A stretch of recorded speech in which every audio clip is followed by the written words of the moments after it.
There is no absolute truth.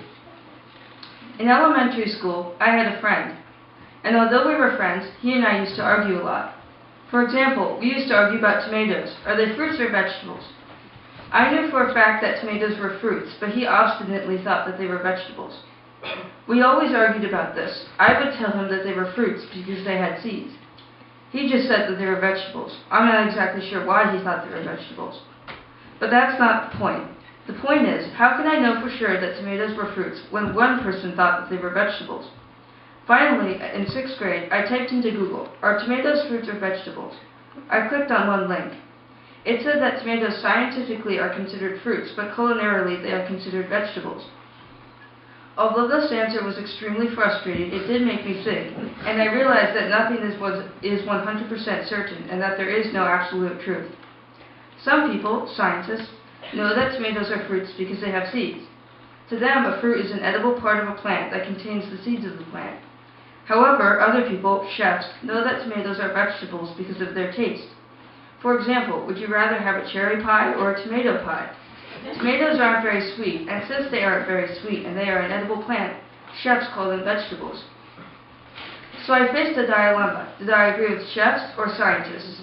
That was a pretty easy question for me to answer, since I am a scientist at heart and have been watching nature documentaries since I was a baby.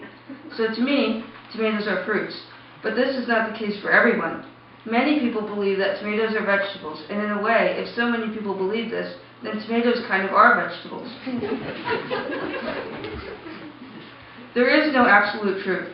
We tend to think that for every question there is one simple, undeniable answer, and everyone who doesn't believe that answer is just plain wrong. But what if you were that one person? You would have an entirely different opinion, and in your eyes, you would be 100% right, and everyone else would be wrong. We all have different opinions, and because of this, nothing is certain. Even very, very commonly believed facts, such as there are 7 continents, are sure to have someone who doesn't believe them. Some people think that Europe and Asia are one continent called Eurasia. I am one of these people. Some people think that Canada or Greenland are continents.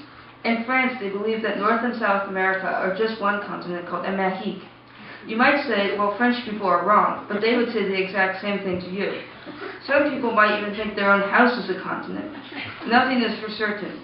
When you start to analyze the world around you in this way, you'll discover that the world is much more complicated than we initially think it is, and that we really know nothing about our world. In the end, you must look at each side and then pick which side that you believe is right. Are you a chef or a scientist? This means that every statement, even ones that we are almost positive about today, could someday in the future be disproved. There is no absolute truth. This I believe.